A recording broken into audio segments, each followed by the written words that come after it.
नमस्ते, welcome back to David. हमने पिछले एपिसोड में बात की थी कि ये मेंटल हेल्थ इश्यूज क्यों होते हैं, इसके सिम्टम्स क्या हैं और इसे डील कैसे करते हैं। आज हम उसी सेगमेंट को कंटिन्यू करेंगे कुछ नए क्वेश्चन के साथ जो आप ही की तरफ से आए हैं। So ma'am, my first question is कि अब जो जनरेशन गैप आ चुकी है पेरेंट्स और चिल्ड्रन के बीच, उसकी वजह से बहुत मिसअंडरस्टैंडिंग्स बढ़ रही है।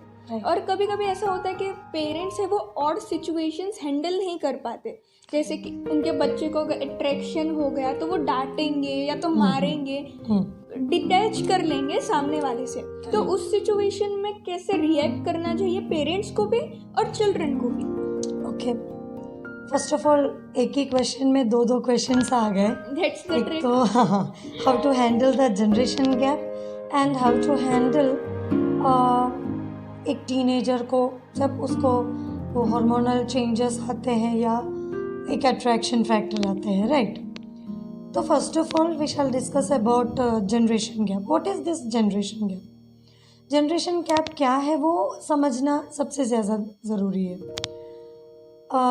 अभी जो जनरेशन गैप हो रहे हैं वो हम लोग जब बच्चे थे और हमारे पेरेंट्स और ये अभी के बच्चों हमारे पेरेंट्स और हम लोगों के बीच में जो गैप था वो नहीं है। इट्स एंटायरली डिफरेंट, ईरा ही डिफरेंट हो गया। ये सोशल मीडिया है, pre social media, pre internet and post internet, post social media era हो गया अभी। तो काफ़ी ज़्यादा डिफ़िकल्ट है पेरेंट्स को ये समझने में कि how to handle their kids ऐसे एक इंटरनेट और बहुत ही कनेक्टेड दुनिया में हैंडल करना कैसे है। और बच्चों को भी ये समझना डिफ़िकल्ट है कि ये सब के बिना मेरे पेरेंट्स कैसे वो बचपन गुजारे और कैसे ये सब हैंडल किया। तो फर्स्ट ऑफ ऑल पेरेंट्स को ये समझना बहुत ही ज़्यादा ज़रूरी है। जैसे मैंने लास्ट सेगमेंट में बोला कि it is very difficult to make a child understand. Practically parents को समझाना या to make them understand is easier. तो पेरेंट्स को ये अंडरस्टैंड करना ज़रूरी है what is happening in between. उसके लिए फर्स्ट स्टेप एम्पथाइज करना, to put a parent in a kid's shoes, यानी वो एज अ किड उस पर क्या बीत रही होगी, वो उसके सिचुएशन से सोचना और समझना बहुत ज़्यादा इम्पोर्टेंट है। यानी वो बच्चा वो एक सिचुएशन आए, वो कैसे as a 10 year old, as a 13 year old, as a 15 year old वो क्या सोचेगा, उसका थॉट प्रोसेस क्या चल रहा है, पहले वो समझेंगे तभी तो वो एक राइट पाथ मिलेगा आपको, या उसको एक राइट पाथ पे गाइड करने का एक सॉल्यूशन मिलेगा। तो it is very difficult, but parent को थोड़ा और एफर्ट डालना चाहिए आज के सिचुएशन में वो बच्चे का सिचुएशन समझने के लिए। एंड सेकंड, जो जैसे तुमने बोला कि हार्मोनल चेंजेस काफ़ी आ रहे हैं, उसके वजह से जो एक फैक्टर होता है अट्रैक्शन, यानी ऑपोजिट जेंडर के लिए जो अट्रैक्शन आता है, इट्स वेरी कॉमन, सबको हुआ है। ऐसे कोई भी पेरेंट बोल नहीं सकते कि ये मेरे साथ नहीं हुआ है तो मेरे बेटे के साथ या बेटी के साथ हो नहीं सकते। ऐसा नहीं, सबके साथ हुआ है, but it was easier for them to handle because आज व्हाट्सअप है, फेसबुक है, बहुत सारे, नाम क्यों लेने, बहुत सारे सोशल मीडिया है, छोटे छोटे चैट ग्रुप्स हैं, प्राइवेट चैट ग्रुप्स हैं, जिसमें वो लोग एक दूसरे के साथ बात कर सकते हैं without the parent even realizing कि ये सब हो रहा है। उसके लिए क्या करना है कि make them your good friend, make them feel comfortable, यानी बच्चे को एक मौका दो कि वो कुछ भी हो जाए वो अपने पेरेंट को आके बोलूं या उससे शेयर करूं। वो कहाँ नहीं होता है, अभी वो समझना भी बहुत ज़रूरी है। कहाँ नहीं होता, बच्चा क्यों शेयर नहीं करता, वो मेन फैक्टर होगा आपका एंगर। क्योंकि एक बच्चा कुछ आके बोल दे तो आप तुरंत ही ऐसा क्यों हो रहा है मेरे बेटे के साथ, वो डिसिप्लिन हर पेरेंट चाहते हैं कि मेरा बेटा या मेरी बेटी डिसिप्लिन्ड लाइफ जिए, करेक्ट। तो वो डिसिप्लिन में कैरी ऑन करने के एक पाथ में पेरेंट अपने बच्चे को समझना यानी एज अ फ्रेंड उसको साथ में लेना भूल जाते हैं। डिसिप्लिन काफ़ी ज़रूरी है। ये डिसिप्लिन एंड अंडरस्टैंडिंग दोनों दो चीज़ें होती हैं, वो भी समझना बहुत ज़रूरी है। डिसिप्लिन आप बच्चे को करो, साथ ही साथ उसके फ्रेंड बनने की कोशिश भी करो ताकि आपका बच्चा आपके साथ सब कुछ शेयर कर पाए, इवन एक क्रश भी आके शेयर कर पाए। आज मेरा बेटा या मेरी बेटी आके मेरे से बोल रहे हैं कि मम्मा मुझे ना वो मेरे क्लास में जो लड़का है ना वो मुझे बहुत देखता है, या मेरी क्लास में जो लड़की है ना पता नहीं मुझे एक अट्रैक्शन फील हो रहा है, वो भी आके आपका बच्चा आपके साथ शेयर करे। एक फ्रेंडशिप का माहौल आप बनाओ, साथ ही साथ अपना पेरेंट कंट्रोल यानी एक डिसिप्लिन उसके साथ साथ मेंटेन करने की कोशिश भी करनी ज़रूरी है। मतलब इम्पल्सिव डिसीजंस नहीं ले लेने हैं पेरेंट्स को। करेक्ट। पेरेंट्स को इम्पल्सिव डिसीजन क्यों नहीं लेना है? आपके इम्पल्सिव डिसीजन का असर डबल होता है आपके बच्चे में। यानी आप एक इम्पल्सिव डिसीजन लेंगे, मान लो एक सिचुएशन ऐसा आ गया कि आपका बच्चा आके, जैसे मैंने अभी बोला, आके एक क्रश के बारे में बोल दे, आप डांट रहे हो उसको, ये उम्र में ये सब शोभा नहीं देता, तुझे अपने पढ़ाई में ज़्यादा ध्यान देनी चाहिए। ऐसा बोलने पर आपका बच्चा डबल इम्पल्सिव हो जाएगा। यानी मेरे पेरेंट ने ऐसे, मेरी मम्मी ने या पापा ने ऐसे क्यों बोल दिया कि ये गलत, इसमें गलत क्या है, सब लोग करते हैं, सही है ना, उसके लिए सब लोग करते हैं, अपने एज में सब लोग करते हैं, फिर मेरे पेरेंट क्यों मुझे डांट रहे हैं, वो एक सिचुएशन हो जाता है। यानी अंडरस्टैंडिंग पहले पेरेंट में होना चाहिए, क्योंकि they can only make their child understand कि बेटा ऐसा नहीं है। हाँ, ये पहले आप समझाओ अपने बच्चे को कि ये नेचुरल है, इट्स वेरी नेचुरल, अट्रैक्शन होना कोई गलत बात नहीं है, पर वो सबके एक लिमिट रखना, वो एक डिसिप्लिन वे में उसको हैंडल करना बहुत ज़रूरी है। यानी first of all make them understand कि इट्स नेचुरल, हर बच्चे में ये होता है, तो वो कैसे हैंडल करना है वो आपके बच्चे को आप ही समझाओ कि वो कैसे हैंडल कर पाएंगे। तो ये तो हमने की अभी parents children attraction hormonal changes की बातें। अब मैं एक ऐसा क्वेश्चन है जो शायद कोई भी एज ग्रुप में ये चीज़ हो रही है, खास करके ये लॉकडाउन पीरियड में जब किसी के पास कोई काम नहीं है करने को, तो मेजर जो आज प्रॉब्लम हम ऑब्जर्व कर रहे हैं कोई भी एज ग्रुप के बीच में, वो है ओवर थिंकिंग। अगर कोई इंसान खाली बैठ रहा है तो वो ओवर थिंक करेगा ही। कभी कभी कोई प्रॉब्लम्स नहीं भी होती है, but due to over thinking हम वो प्रॉब्लम खुद क्रिएट करते हैं। करेक्ट। तो वो ओवर थिंकिंग को हम कैसे हैंडल करें, या ओवर थिंकिंग को हम रोक तो नहीं सकते, बिकॉज खाली बैठे हम रोक नहीं सकते, बट हम वो रियलाइज कैसे करें कि वो ओवर थिंकिंग हम कर रहे हैं। Okay, first of all over thinking एक बहुत बड़ी समस्या है आज के ये लॉकडाउन हो या ऐसे सिचुएशन जहाँ पर लोग ज़्यादातर बाहर नहीं निकल पा रहे हैं, या जो एक्टिविटीज़ वो एंजॉय करते थे वो नहीं कर पा रहे हैं। उसी के वजह से ही तो ये ओवर थिंकिंग यानी एक लॉनलीनेस फील होना या अपने आप में रहना, ओवर थिंकिंग के लिए सिचुएशन बन जाते हैं। Over thinking is very bad, क्योंकि ओवर थिंकिंग में lead to negative thoughts. Negative thoughts बहुत मैक्सिमम सेल्फ डिस्ट्रक्टिव भी हो जाते हैं। यानी ओवर थिंकिंग आपके काबिलियत को, आपके अच्छाइयों को, स्ट्रेंथ को वहाँ पर वो ख़त्म कर देते हैं या दबा देते हैं। तो ओवर थिंकिंग अपने आप में है, मैं कर रही हूँ, वो रियलाइज़ करना सबसे ज़्यादा ज़रूरी है।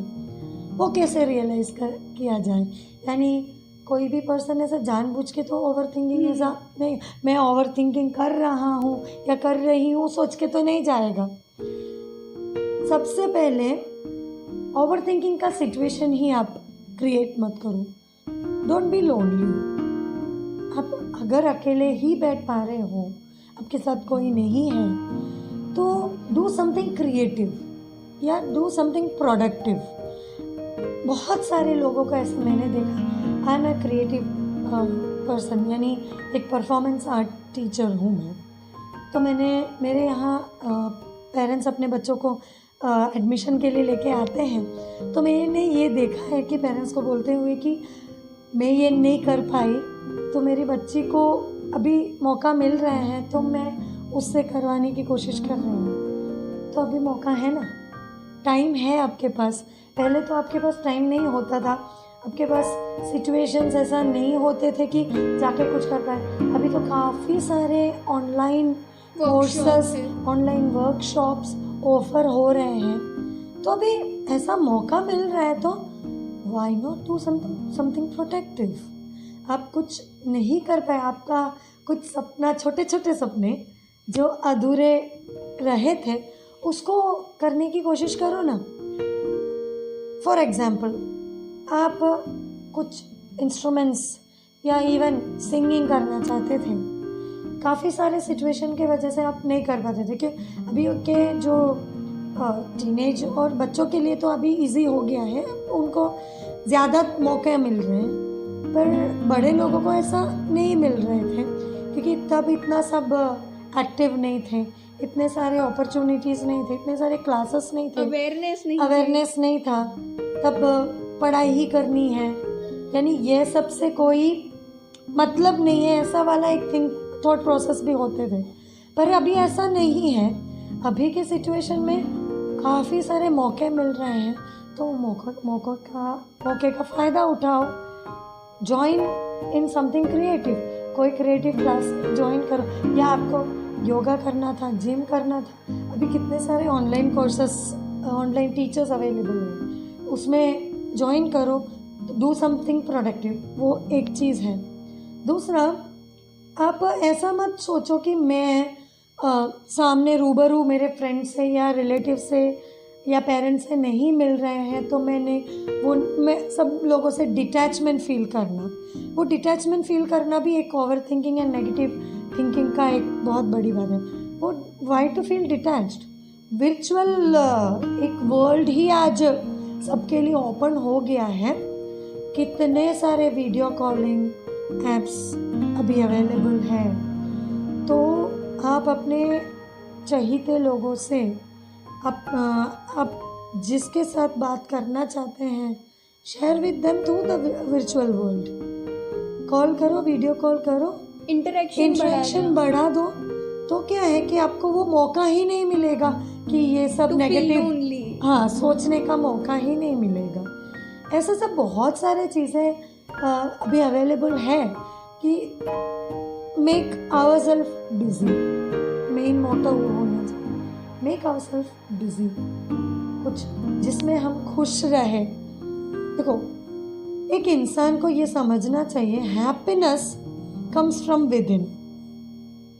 ना ज़ील मुझे खुशी दे सकती है, ना कोई और मुझे खुशी लाके दे सकता है। इट्स नॉट अ पैकेज या इट्स नॉट अ गिफ्ट कि कोई गिफ्ट करे।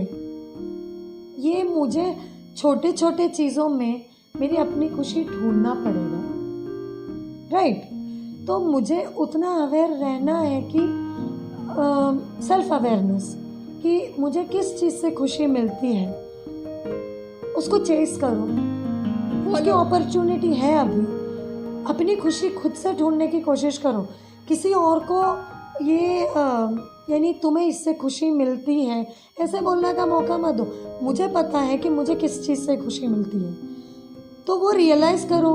और किसी और को आपको धक्का मार के वो इनिशिएटिव देने का क्या बोलते हैं, वो मौका नहीं होना चाहिए। आपको खुद से वो इनिशिएटिव लेने की ज़रूरत है। Be more positive towards your self constructive हो जाए। ये आज की दुनिया सेल्फ डिस्ट्रक्टिव ऐसा सब लोगों को बोलते हुए मैंने सुना है। तो अभी आप लोग अवेयर हो कि सेल्फ डिस्ट्रक्टिव दुनिया, तो be more self constructive, positive way में चीज़ों को देखने का मतलब देखने का एक नज़रिया लाओ। तो जिसमें आपको खुशी मिलती है वो उस चीज़ को फॉलो करो। आपकी एक पैशन होगी, हर किसी के अंदर कुछ ना कुछ छिपा होगा, उसको बाहर लाओ, उसको डेवलप करने का आजकल मौका मिल रहा है। तो आपको अभी स्पेयर टाइम मिल रहा है तो व्हाई नॉट यूज़ इट। और हम खुद भी एक हॉबी डेवलप कर सकते हैं। कुकिंग हो गया, जो बेसिक कुछ यूट्यूब पे अवेलेबल है ट्यूटोरियल्स, कुकिंग के हैं, डांसिंग के, बेसिक चीज़ें। अगर ऐसा हो रहा है कि फाइनेंशियल क्राइसिस आ गई लॉकडाउन में, हम अफोर्ड नहीं कर पा रहे वर्कशॉप्स, तो इवन वी कैन वो ट्यूटोरियल्स देके हम खुद we can develop our own hobbies. Even बहुत सारे ऐसे वर्कशॉप्स और even pre loaded YouTube videos है जिसमें से फ्री ऑफ कॉस्ट भी आप सीख सकते हो। एग्जैक्टली ऐसा नहीं कि वही है ना, आजकल सब लोग बोलते हैं सोशल मीडिया ही आजकल के जनरेशन को या आजकल के दुनिया को बिगाड़ रहे हैं। It's not social media. Social media को कैसे हैंडल करना है वो humans are destructive, not social media. कोई भी प्लेटफॉर्म सेल्फ डिस्ट्रक्टिव नहीं हो सकता। इंसान है, उसको समझना चाहिए कि वो कैसे यूज़ करना है। कितने सारे व्लॉगर्स हैं, कितने सारे लोग हैं सोशल मीडिया के थ्रू लाइवलीहुड बना रहे हैं, उनके लिए तो वो सेल्फ कंस्ट्रक्टिव हो गया ना। तो आजकल के ये सोशल मीडिया के देन को, अपॉर्चुनिटी को समझो और उसका फ़ायदा उठाने की कोशिश करो। कोई भी क्राइसिस अपने, यानी ये एक थॉट प्रोसेस है क्राइसिस। जैसे कि अभी बोला, तुमने पूछा कैसे उसमें से निकल सकते हैं। यहाँ से कोई भी प्रॉब्लम तब तक नहीं बनता है जब तक हम लोग उसको सोच के वो बनाते हैं। तो basically we have to train our mind in a way कि वो पॉजिटिव सोचे। करेक्ट। अगर हमें खुद नेगेटिव थॉट्स आ रहे हैं तो हमें खुद को रोकना चाहिए उसी मोमेंट पर कि stop, I need to stop this, मुझे ये चीज़ नहीं करनी है, मुझे इसमें से बाहर आना है। करेक्ट। तो वो नेगेटिव थॉट्स कैसे आते हैं वो भी समझना बहुत ज़रूरी है ना। बहुत ऐसे नेगेटिविटी आगे जाए उससे पहले हर कोई रियलाइज़ कर सकता है कि वो क्या है। एक तो ये है कि गलत सोचना अपने आप के बारे में, मैं सही नहीं दिखती हूँ, वर्थलेस, अपने आप को वर्थलेस या लेस वर्थी, दो चीज़ है ना। वर्थलेस समझने वहाँ तक लेके मत जाओ, लेस वर्थी समझने के जगह पे ही वो रोक डाल दो कि आई डोंट लुक ब्यूटीफुल। अरे beauty lies in the eyes of the beholder. तुम्हारे लिए तुम शायद ब्यूटीफुल नहीं होगी, पर मेरे लिए तुम बहुत ब्यूटीफुल हो सकती हो। तो अपने आप को वो आईने में देख के सुबह उठते ही बोलो कि वाह मैं आज क्या दिख रही हूँ। वहाँ से वो पॉजिटिव थॉट चालू करो, है ना। हम लोग ब्रश करते वक्त आईना तो होगा ही, तो वहाँ से वाह हाउ चेयरफुल, मैं कितनी चेयरफुल पर्सन हूँ, how beautiful I look today, मेरा आईब्रोज कितना मस्त दिख रहा है, मेरा स्माइल कितना ब्यूटीफुल है। एक वर्ड ना, कोई एक वर्ड रोज़ अपने आप को उठते ही आईने में देख के बोलने की कोशिश करो। एंड ये भी बोलने की कोशिश करो, I can create a better world for my self. मेरे लिए मैं एक अच्छी दुनिया, एक बेहतर दुनिया बना सकती हूँ। वो उस थॉट से एक दिन चालू करो, दैट विल बी मैजिकल। एक दिन वो कोशिश करो। मैं प्रैक्टिस करती हूँ, I am not preaching it, I practice. सुबह उठते ही मैं आईने में देख के अपने आप को बहुत ब्यूटीफुल, बहुत लकी महसूस करती हूँ कि कितने सारे लोगों को मौका नहीं मिल रहा है नींद से उठने के लिए।